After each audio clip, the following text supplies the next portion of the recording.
Hey, Tom here from the thing that you're watching. In this video, we are going to be talking about super trail shoes. So trail shoes that have quite high performance tech in them, like carbon plates. This video is also part of the podcast. So if you're planning on listening to this month's podcast, don't watch this video because it's the same stuff. Right, let's dive in and have a chat about super trail shoes.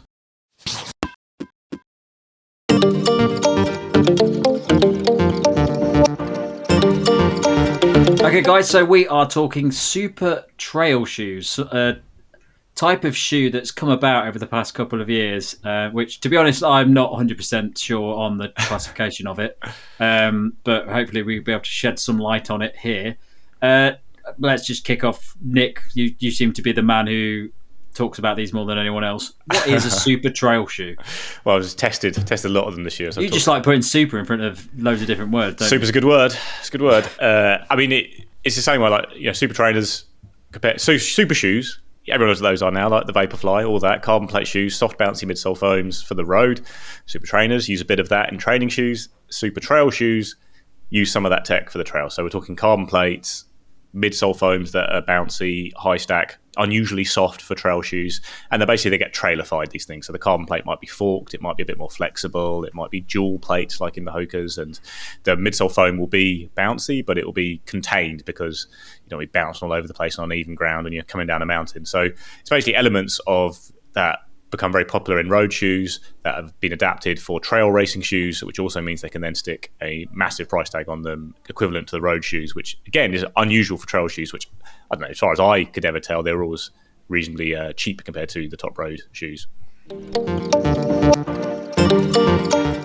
Okay, so with super road shoes, it's pretty obvious why they came about and well, originally it was quite obvious why they came about and what they're aiming to do. What are super trail shoes? What is the focus for them? Is it the same as road shoes? Are they just for racing and running fast, or is there other benefit? Or is there another focus for them? Kieran, do you want to hit that one? Yeah, I mean, for me, it's the benefits are largely kind of the same. You're looking for, it's a similar promise. You want shoes that are going to help you run longer, faster, more efficiently, saving energy. That's essentially the promise. It is essentially the same as the road shoes, but you're doing it on the trails. And I guess what they're doing with some of the carbon plates in the trail shoes, they might be looking at different ways to provide sort of that spring effect, but also looking at making them soft and pliable, so they'll move in two planes of motion basically, so you get that kind of stiffness going from kind of heel to toe, but there's also more flex when you want to move side to side, so you're not losing the ground feel that comes with them. But overall they're designed to help you run with efficiency over the terrain, same as a road. Okay. Do they work? Do they have those benefits when you're using them? Now, this is a trickier one because the road shoes very much so, and I think the trail shoes do, but in certain circumstances, like we are, UK-based runners, most of my racing is done on soft ground, and I struggle to really see the benefit of them there compared to when I have done longer runs on harder ground. Then you do start to get that feeling a bit. You certainly don't get the same sink-in, bounce, wow factor you get with a road super shoe, which is obviously has no real concerns about stability. It's all about just sink into this, bounce off this, off you go, fast as you can, because you're running on flat tarmac. I think the concessions you make with trail shoes to make them safe and useful on uneven ground mean that you lose a lot of that impressive benefit. But they must be doing something, right? And in certain terrains, I certainly think they do something, but I think it's less obvious to me. Anyway, I don't know what you guys think. It's less obvious when I'm using them that I'm in a super shoe. I think, we'll talk about the different ones that are out there at the moment, which ones we think are good. But I think that I've tested quite a few of the carbon plate trail shoes now, and what I notice about them is that with road shoes, road shoes nowadays that have carbon plates in, they sort of have different purposes. And I remember when was it the Flight Vective that came out? That was like the first attempt, or it wasn't the first one because we said it was the first one. A lot of people said it was the first one, but there was another one before. I can't remember what it was. But that was really all about speed on the trails. But since then, I find that a lot of trail shoe or brands that are making trail shoes tend to say different things about what the purposes of them. Sometimes people are talking about the carbon plate actually being more of a protective thing and a stability thing when you're on the trails. Some of them talk about it being a speed thing. It's quite difficult to work out why. I think there's a tendency for a lot of companies just to put a carbon plate in trail shoes, just because it's obviously people think it's really good on road, might as well have one for the trails. But it's very unclear to people. I imagine a lot of people know why they're getting a carbon plate in there, and they're probably not using it for the purpose that it's designed to do. So yeah, I mean, I think that in some cases the carbon plate can be used to add stability. That is part of the properties, depending on how they're tuned. And the weirdest thing I think with this on the trail is it's almost like with the road, you kind of want to feel it. You want to know that it's sort of pushing you forward in that kind of straight plane of motion. On the trails, it's almost like the best plated shoes are going to be those that almost feel a bit more natural. You don't necessarily notice it as much. You don't want it to be that really kind of pronounced feeling. And so one of the ones that I think it probably isn't at the top of the kind of glamour list of all of this, but one that almost feels very subtle is the Tecton X2, which I think does add something over the Speed Goat. It's not a huge difference, but it does add extra, but in a way that to me kind of feels sort of comfortable and natural without it being overdone. If you look at some of the shoes where they've, the Vectives I think are an interesting one where it maybe feels a little bit more aggressive, and in different terrains a lot of people have picked up the fact that the plate feels a little bit interruptive. It causes problems when you're going uphill. You can feel it coming through. It's uncomfortable. All of those kind of things. So for me, it's going to be a bit of a weird one because you almost don't want to know that it's there on the trails. You have to be able to feel like everything's still moving naturally. I feel like almost still got the best ones, like you say, disappear on certain trails, but then come back when you hit like a runnable stretch almost. Yeah. It's like, it's not in the way when you are on those tricky bits and you're worried about instability, but then you hit a nice flat stretch and you go, actually, now I do get this bounce or whatever it is, really. And I think it's sorry.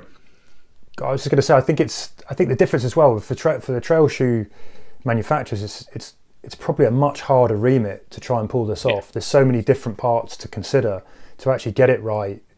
Particularly, I think it's going to be a tough crowd to please as well. But to get it right, I think is quite a difficult piece of design that's needed here. Yeah, almost some of the ones that have been most successful have targeted almost specific races and know the exact terrain they can work on. But to try and make a generalist trail shoe is so hard. And the foams, I think, is the big problem because the foams are actually probably one of the biggest factor in the road shoes, and you can't put a really soft foam like some of the softest ones on the road on the trails. But then I think maybe people are starting to think you maybe just can, just by some of the recent ones. But yeah, that maybe we'll talk about it in a minute. But I feel at some point we're just going to end up with very similar to the road shoes and just like take your risks and hope for the best. That's also interesting because there's been times when I've been testing these and they're not necessarily described as road to trail shoes, but I think a lot of these shoes do fit that bill. And you can be running along tarmac and compare it to a road shoe you've been testing recently. You're thinking actually this trail shoe is better than the road shoe I've been testing when I'm hitting the road sections. Did the Brighton 10K in the Harker Tecton X. And she loved it. Thought it was absolutely fantastic. And that's sort of where I suppose Tecton X and Tecton X2 are a good example of a shoe that really does tick a lot of boxes across different trails. But I wouldn't ever use a Tecton X for really technical terrain or anything like that. But it's a tricky one, isn't it? Because I think a lot of these shoes are very much focused on those long, dry, sort of American mountain type dry valleys and stuff like that, where you're really getting an experience that's like the road, and you're not too worried about mud and stuff like that. What I found with a lot of them is that I've run across the downs. It's wet, it's muddy, it's boggy, and they just have no benefit whatsoever when you're doing that. And they're not bad. They're not actually like causing a problem. They just don't offer any benefit. And when you're thinking about how much they cost, and you think, well, I could have done this same run in a pair of £60 shoes. It's a bit pointless having the in for most people or a lot of people. It's a tricky one in the UK. Like I did an ultra in Epping Forest last time when I was here. I used the Adidas and Nike Super Trail shoes during that, and really loved them both. But the terrain was pretty friendly, summer in the forest, and a guy was running in Vaporfly. So so that's kind of thing. But I also think how beneficial they are, and when you talk about things like technical terrain, I think a lot of that depends on the runner and their level of experience. When I was in Chamonix for the Adidas launch, I was doing little descents. And it's not something I do a lot of. I'm not a very good descender. I am scared of heights, so those shoes are probably not going to be the one I would use there. But you see all the pros just gliding down them, and there's a photo of Petter Engel who his foot essentially at right angles to the floor because the shoe is turning so much, it's so soft, and just carried on running and was fine. So I guess maybe if you really know what you're doing, you can use them on those and any kind of terrain. But I don't know, as a novice for that kind of thing, I would steer clear of them on really, really tricky stuff. Okay, so if push came to shove and somebody asked us what makes a good super trail shoe, what do you think you would say are the good things that you would say you'd need in a super trail shoe? I mean, for me, it's like all the good things that in a regular trail shoe you're looking for. It all still applies. You want control, stability, protection. You want the ability to be precise and feel the ground underfoot. All of that stuff, I think, it's still very much here. And then I think when you want to let go and you want to be able to, you hit a runnable section, this is where you want to feel a little bit of that kind of extra efficiency. But you need to have all of those sort of former things before the latter, because those are the most important things when you're moving over the trails for me. So they basically have to do more than a super road shoe, because a super road shoe, the purpose, unless you're talking about these sort of daily super shoes, the main purpose for most super road shoes is speed. Yeah. Right? And efficiency. They sacrifice stability, everything. I think the other big thing that super trail shoes have, which is much harder, is the range of distances. Like, some of them they've got to be comfortable because you're going to be in them for 24 hours, something like that. Whereas road shoes are geared up towards the marathon, and those will also be useful for road ultra marathons. But yeah, there's that to consider as well, and then that makes it really hard to make a trail shoe that is brilliant for that ultramarathon purpose that I would use as someone who mostly does short distance trail races where the weight just isn't good. If I'm using a trail racing shoe, probably weight is the biggest factor, I think, for me on the trails. And these tend to be a bit geared more towards longer stuff. So they're a bit heavier actually than the shoes I race in on the trails. Okay, well, let's dive into the actual super trail shoes out there. What would you guys say are the super trail shoes that exist at the moment, which are the good ones, the ones that we rate and we think they're worth getting? Are there any? Yeah, we all quite like the Tecton X2, right? I don't think it's a wow shoe. I actually would say I'd probably get the Tecton X for less. I don't think there's been much of an upgrade from what I saw, but that's a pretty solid all-round shoe. Update, yeah. But I'd say there are two that stand out for me this year I've tested. And one is the Asics Fuji Speed 2, which didn't go after, I think, the profile of a road super shoe. It went more after the profile of a daily trainer super shoe. What do we call them? Super trainers. It feels a lot like things like the Endorphin Speed and that kind of thing. The foams. I didn't realise it had a plate. Exactly, yeah. It's got a plate, and it's the second version of the Fuji Speed has a carbon plate. I think it originally had a nylon plate, maybe the first version, and it's got a really nice rocker. It's got a fairly fun, good outsole.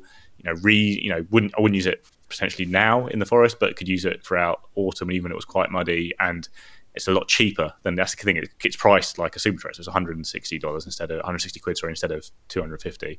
And then the one that I do think comes the closest to feeling like a road super shoe I've tested is the Adidas Terex Agravic Speed Ultra, which is still in prototype form, although I think it is more or less what they're going to release next year.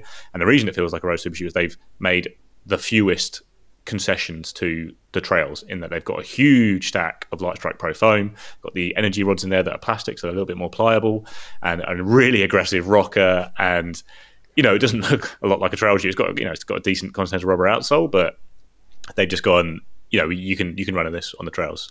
Whereas lots of other brands, even Nike, wrapped the Zoom X foam and made it a lot heavier and more stable than their road racing shoes. Adidas kind of just went, this is like our road shoes for the trails, and it does have a really bouncy, booming feeling at times. But at the same time, the rocker's crazy. There's a very narrow pinch point on it that it looks so worrying. But at the same time, people are running UTMB in these shoes and everything, and they're fine. But yeah, that probably when it comes back to that level of experience. Kieran? Yeah, I only recently got the Fuji Speed 2. I've only done one run in them, but with Nick, I quite like the fact that they're pretty precise. They're nice and nimble, and I think they've got a fast and nimble ride, which I like. I think for me, when I'm looking at these shoes, most of the times when I'm running on the trails, I'm not really looking for. I think it's another really important thing about the carbon shoes. It's like if you think about road shoes, everyone's looking for that little marginal gain to get to a PB, hit certain times. I'm never really running that way on the trail. I'm always basically I need a shoe that's going to help me sort of be able to go for longer hours, sort of ultras. And I'm not going to be running fast. I'm going to be running fairly slow. And for me, the best shoe that I found out of that is the Tecton X or the Tecton X2. It's just a nice, easy rolling shoe that does make a difference, although it still feels quite natural. The Vective Pro, I was one of the only people who didn't, or I don't know, I was one of the people who didn't have any sort of problems with the plate coming up through. And when I did some sort of really technical coastal runs, or really technical, it's technical for me anyway, really quite steep and, cut up and rocky coastal path runs down in North Devon, technical enough. And I found them to be really good for that, actually. I really enjoyed the ride in them. So those are another that I enjoyed. I know a lot of people didn't, but I also think that the Vective Sky, you've got a slightly lower stack, maybe gives you a bit more control. That people have found maybe a little bit more accessible than the Vective Pro. Not so many problems with the plate. And yeah, I haven't run in the Addies that Nike talked about, that Nike talked about. I'm calling you Nike now, that Nick talked about. Or in fact, the reason I'm saying that is all the Nike ones that a lot of people have had. But Nike ones are great. We talk about they're just good cushion shoes for the road. I do think the Nike Ultrafly is the best cushion shoe in Nike's range for any terrain. Obviously, you're not buying it for that price to go and poodle around, and you're going to buy the Invincible or whatever instead. But yeah, that is a shoe that is such a clearly different approach to what Nike do with their road shoes. It's a heavier shoe, a much more stable shoe, a really friendly shoe. Did my first ever ultra distance runs in it. It's really comfortable. Loved it. I found it reasonably gripped pretty well on. I was in the Gower running in it on some fairly slick like coastal things, but nothing crazy. Again, like nothing mountainous, and just a really comfortable shoe. But yeah, it's a shoe so geared towards ultras that and even then, it doesn't feel fast. Is this a big difference to just a comfortable cushion shoe for the normal trail running shoe? And so that's the problem with it, really. I think there's some really good shoes out there, but I don't know. The only time I use a really fast trail shoe would be when I want to do workouts on the trails instead of on the road, in which case something like the Fuji Speed is great for it as a good workout shoe. And then when I'm racing on the trails, it's nearly always pretty muddy. So I think with these carbon plate trail shoes, with most trail shoes, we tend to review them in a way that it's clear what they're good at and what they're not good at. But it's really hard to market a super trail shoe. Obviously, if you're trying to market a carbon plate race shoe, you just say it's fast and efficient and great turnover and all those sorts of things. With a trail shoe, if you're saying it's just a great trail shoe, you really need to be specific about what it's used for, don't you? Yeah. It's because the North Face ones are a good example, because the Vective Pro I quite like for basically slightly hard ground. I think it delivers. I think it's quite nice. I think it's a nice ride on almost road conditions. The Sky is better on the trails for me, but I don't see any difference between the Sky and a non-carbon plate shoe. That's where the issue comes in for me. It's like I'd rather have the Speed Goat or something like that, because I don't need that plate in it. I don't think it serves me any purpose on it.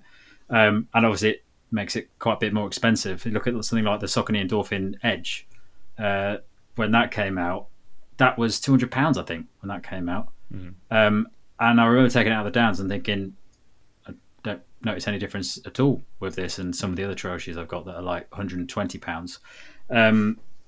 So which actually leads on to my next question.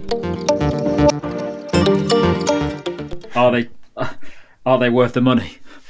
Yeah, I think this is every question about are they worth the money is very personal, but this is so much personal. You've got to be you've got to find the shoe for the right trails you're riding, the right distances and all that. And the only one that will be worth it for me probably will be the Fuji Speed as a really good workout shoe in the forest. And if I was doing longer races, if I was going to go and do some of like the Maverick races around the UK in the warmer months, I think that'd be a really good shoe for that for me.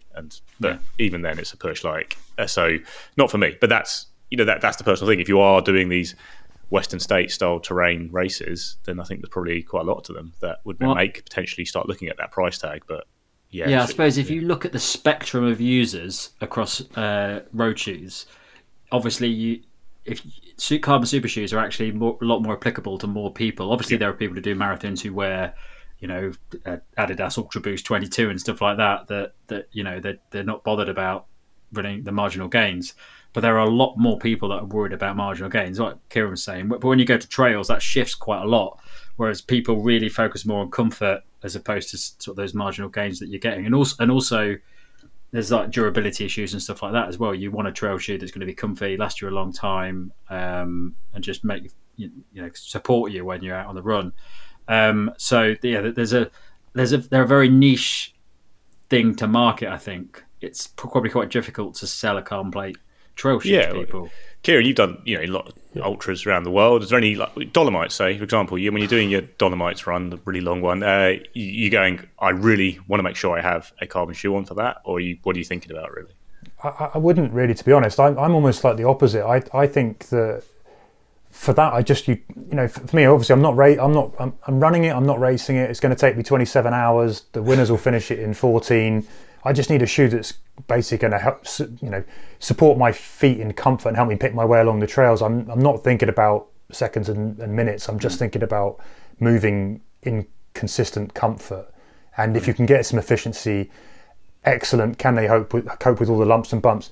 So for me, all of these carbon shoes, in a way, the way that I've used them, and it makes me think of hard sun-baked kind of North Downs, South Downs, where you're not getting anything particularly crazy and steep. Most of it's kind of runnable if you're a good runner, and you're pushing on kind of hard, quite compacted ground. That's where I think they would sort of come into their own. But I think it's a really quite hard sell for most people because it's just such a different vibe. I mean, most people don't. Last time you did a sort of trail race, people don't go, well, what's your trail race 10k PB or whatever? It's just like, did you finish that, that 160k ultra that you did? Yes, great, brilliant. And you're not looking to shave it off. So and whether people, when you get to the road shoes, people can kind of go, well, I took 5 minutes off my marathon PB and it was down to these shoes. It probably isn't. They probably just slept better for 6 weeks or whatever. But it might be down to some of the shoes. But you know what I'm saying? It's like when the trails, there's just not that measure. And I think it's quite a hard sell for people to say, okay, did it improve me? Is it the marginal gains? Yeah, and it all just comes back down to that one thing is comfort. But and if you look at the percentages of people racing trail runs and the people racing road races, you've got parkrun and all those sorts of things. It's such a very small percentage in comparison to the road side of things. So it is a much trickier sell. And there's probably an argument for there are some people that they work really well for, but it's a very minuscule percentage compared to the wider group of people that are using them for road you've got to really know what you're doing, the trails. I think you buy a road super shoe, any marathon in the world designed for speed on the road is going to be that shoe will work for it. Whereas the trail one, you've got to pick and choose your battles and like I say, I think it's one of those things where most times I felt really enjoyed using those shoes and I've been testing them. Could I have been in a road shoe with a decent outsole? Probably. So it's in my terrain doesn't work so well, but obviously they've had rock plates forever. So maybe they're doing the job of rock plates and adding some protection on those really hard, rocky trails that we don't really get where we are. I think that's probably maybe a different matter. Well, I think that sums it up quite nicely. If you're watching this or listening to the podcast version of it, let us know what your thoughts are on super trail shoes. You're probably going to get a lot of comments on this of people saying they're amazing. We're completely wrong. Yeah. Stop doing podcasts immediately. But cool. Okay. Well, I'm sure we'll be covering a few more super trail shoes coming up in the coming months. All right. Cheers, guys. Cheers. That's it from us on this video. Thanks a lot for watching. Don't forget to like, subscribe, click the little bell. And if you go into the caption below, you can find a link to the podcast version of this where we do some other chat as well. So we talk about new kit coming out as well as training that we're doing and various other things like that. Thanks a lot for watching. Catch you next time.